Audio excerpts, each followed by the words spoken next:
Ilagay muna natin yung isda. Alright.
Pahigupin muna natin ng tubig yung masak.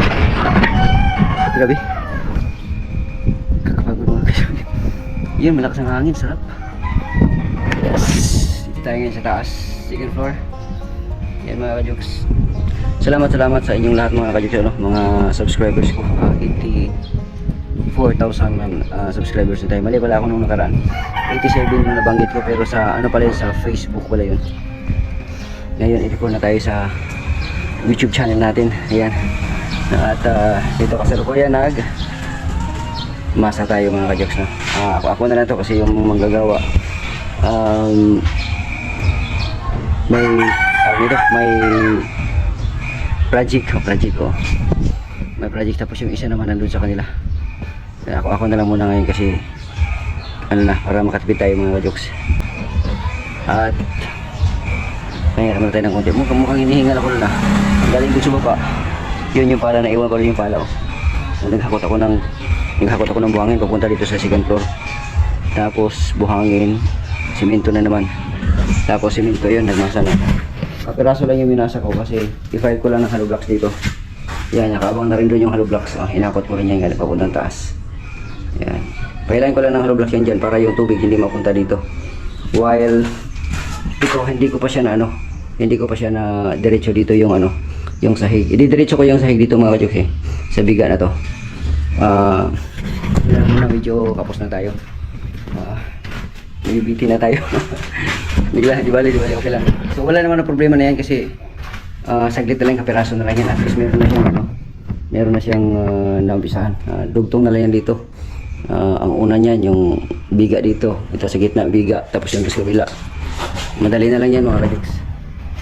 Ngayon, ang magawa ko lang ngayon ay dito sa taas, i-file ko lang muna ng hollow blocks hanggat sa kaya ko. Yung mainit kasi. Tapos kung ano yung part na kailangang file ng hollow blocks para yung tubig hindi diretso papunta pababa, no? Tapos lagyan natin ng yero.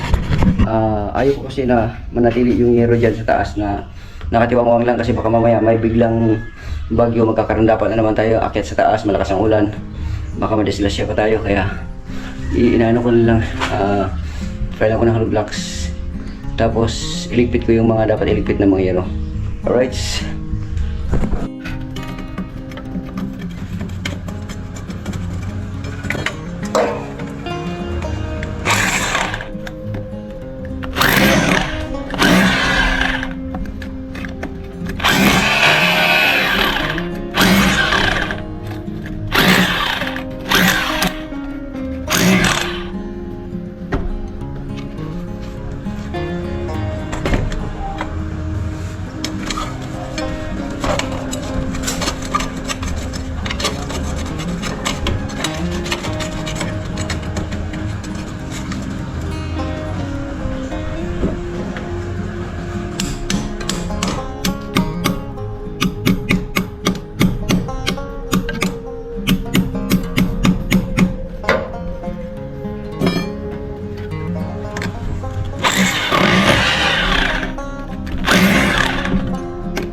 Shoutout mga ka-jokes.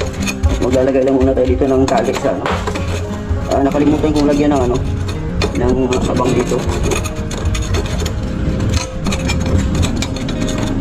Okay lang yan. Mayroon naman tayong gamit. Pwede naman tayong halipas.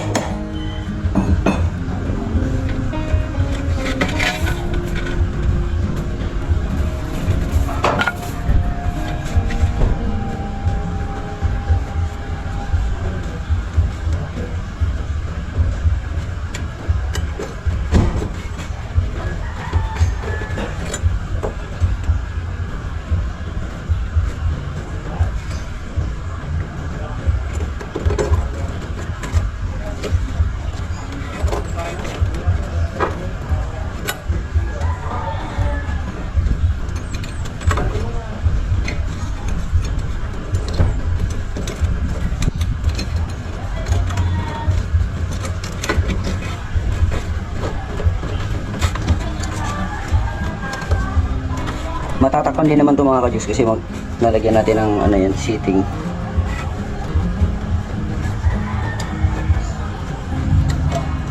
Nako, umaambon, kumukulog na naman mga ka-Diyos. Nanganganib na naman. Kumukulog na naman. Maring.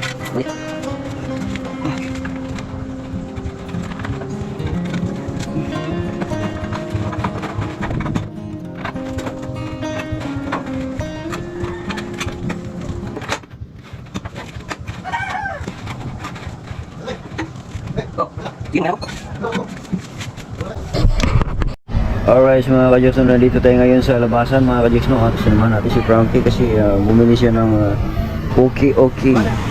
Ayun na mga ka-Diyos, si Frankie bumili. Pre, videoin kita pre, malakas yan pre, oh. Bumili siya na, okay, ganun na pala pagsukat? Ganun na pala pagsukat pre? Ha? Sa liga, grabe. Bibili siya ng okay. Wala na kasi siyang, konti lang dala niyang damit. Konti lang. Oo. Ganda na mga jacket dito. Pambabae, may ito pambabae. So, yung mga panlalaki din, dami. Mga okay. Dito lang dito ha.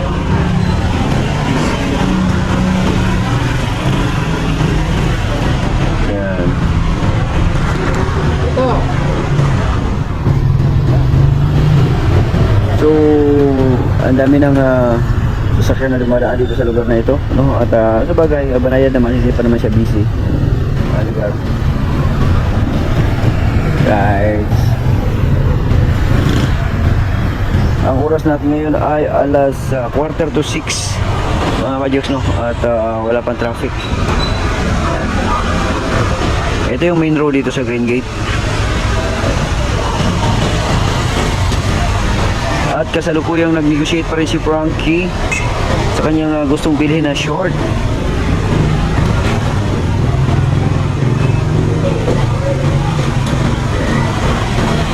Ayan, may napili na si Frankie. Nakaka-uwi na kami dito. Oh, nalaglag pa. Hindi magandang pagkakapit. Alright mga ka-Diyos, dito na kami sa bahay mga ka-Diyos, no? At magluto lang muna ako ng ulam. Yan. Yung tawag ito, sinabaw na isda. At mag-ano lang tayo ng siyempre yung sibuyas.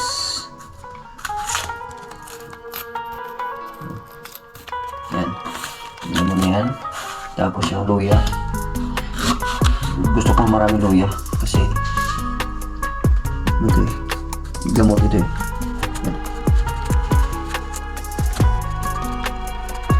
Yan na sa limit. Saan.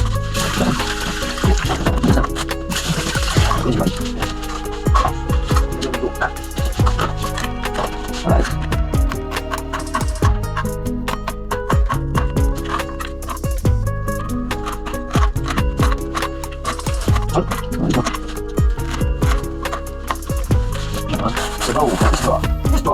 Listo.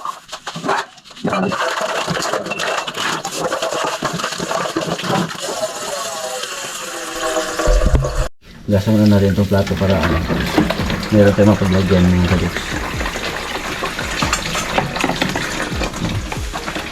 Madali ang ano to, luto. Mga local siguro na mga isa-ilas na mga local to, no? Alin? Saan mo ba nabili yan? Yung binili natin ba? Sa Okay? Urig yan. Okay yan eh. Kasi bagay, pinagyan.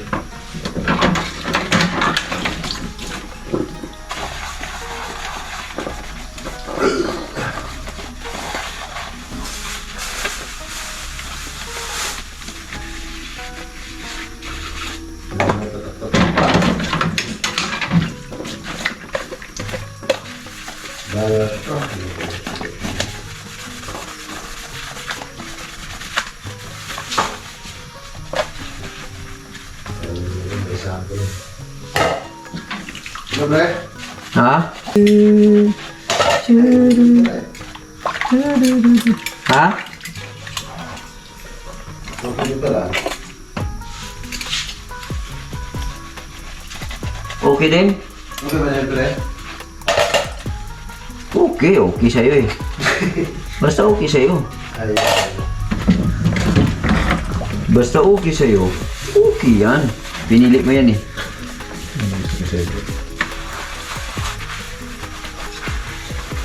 hindi ko na ako ba?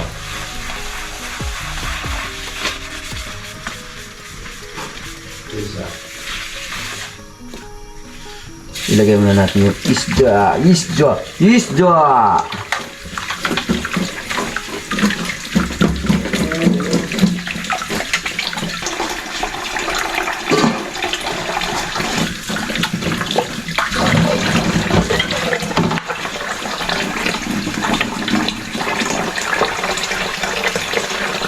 Dalian to kasi. Nagutom na si Frankie, kaya madaliin ko na to. Nakaharap lang kita, pre. Oh.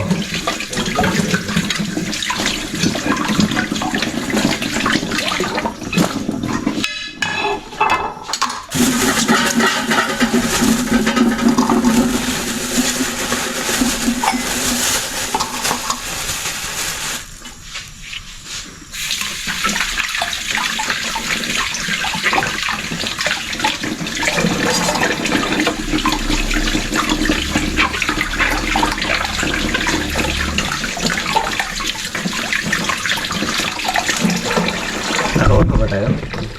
Alright. Uy, lubat pa rin ito. Patay.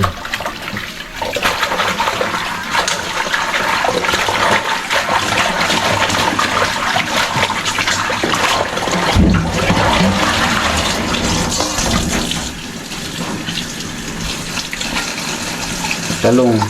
Ihin natin talong. Iwain natin talong. Kasi ilagay natin sa ating sinabawang isda. Sinabawang isda mga kajoks, mag ano tayo.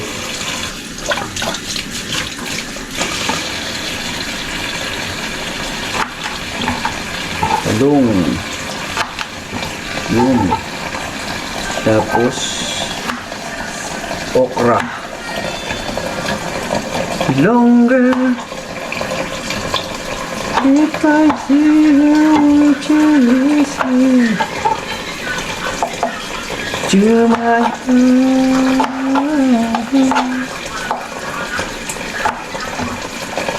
Alright. Lagyan na natin yung isda. 1, 2, 3, 4, 5.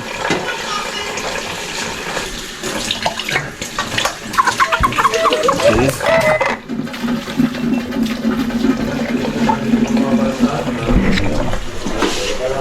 Yun, talong. Tapos okra. Yun. Buo pa rin. Tapos ito na lang pang last natin tong ano. Nagulat na na si Barlo. Magaling talaga yan. Magaling na rin sa ano. Yung sila. Nagulat pala yan. Pero ito talaga na ito. Hindi talaga yung pakinig. Oo na nagutom ka na eh, kaya naman nagmamadali na ako eh. Kinakabahan ako pag ganyan ang nagugutom ka eh. Pagka nagutom ka, kinakabahan ako ng ganyan, kaya kailangan ko na magmamadali magluto. Bilisan na, Fred. Bilisan na. Oo.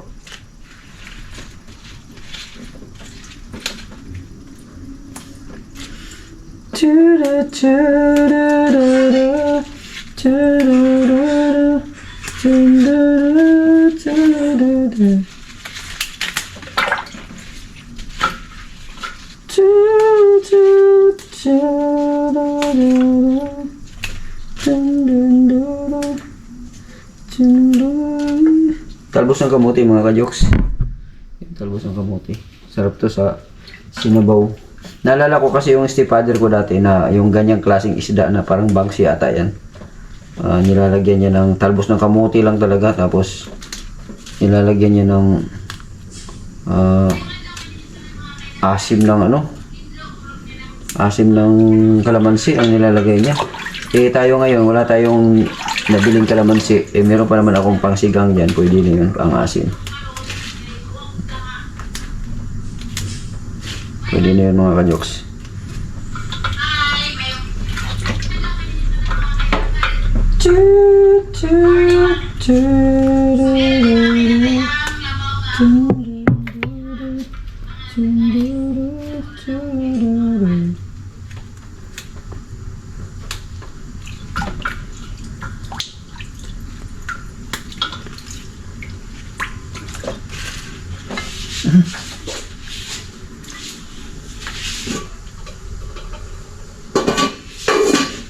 Ayos na. Ligpitin na natin tong mga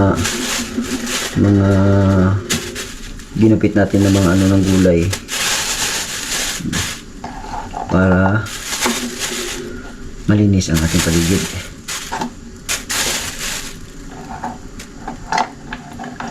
Itanim ko kaya yung na yan, tamos ng kamuti na itanim ko doon sa likod basta. Itanim ko yan para may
nanonood si Frankie ng live na idol.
Siyempre, may sobra tayong isda. Piprituhin na lang natin mga kadyos, no? Ayan ang ipinuluto natin isda. Ayan.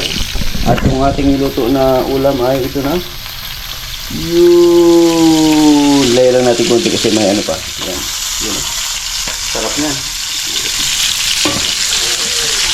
Sarap yan. Tsaka may bahaw dyan. Ayos na.